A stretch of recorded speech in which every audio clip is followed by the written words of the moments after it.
नमस्कार.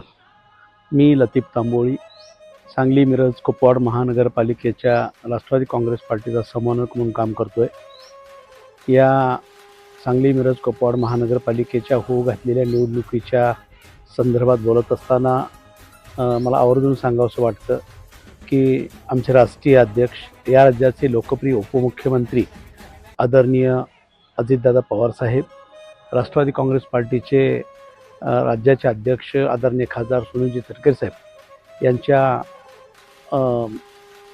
नेतृत्वाखाली होऊ घातलेली ही निवडणूक आहे. आणि या निवडणुकीमध्ये सर्वसामान्य जनतेचा कौल पाहिला, तरुणांचा कौल पाहिला, माता भगिनींचा कौल पाहिला तर या महानगरपालिकेमध्ये राष्ट्रवादी काँग्रेस पार्टी अतिशय चांगल्या मताधिक्याने निवडून येईल असा मला आत्मविश्वास आहे. आज प्रभाग क्रमांक 8 मधून आमचे जीवाभावाचे सहकारी राष्ट्रवादी काँग्रेस पार्टीचे युवा नेते विष्णू माने यांच्या नेतृत्वाखाली प्रभाग 8 मध्ये अतिशय चांगल्या पद्धतीचं काम सुरू आहे.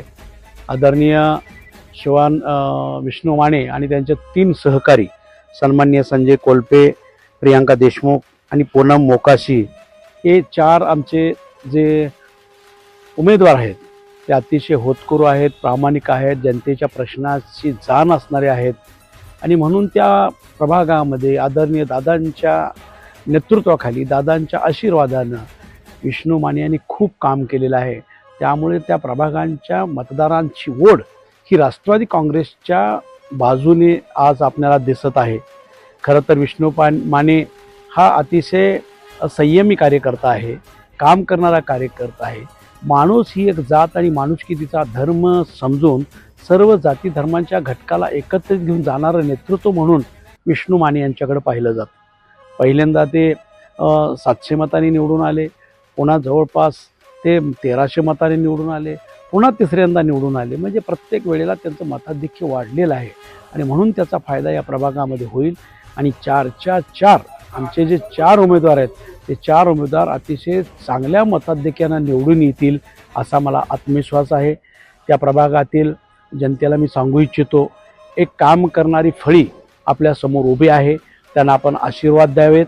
आणि ज्यांना म्हणतो आपण पुढल्या 50 वर्षाच्या विकासाचं नियोजन करणारा नेता म्हणून, दिलेला शब्द पाळणारा नेता म्हणून, सकाळी 6 वाजल्यापासून रात्री 11 वाजेपर्यंत रात्रंदिवस कष्ट करणारा नेता म्हणून आणि शिवशाहू फुले आंबेडकरांची विचारधारा घेऊन जाणारं नेतृत्व म्हणून अजितदादांच्याकडे पाहिलं जातं.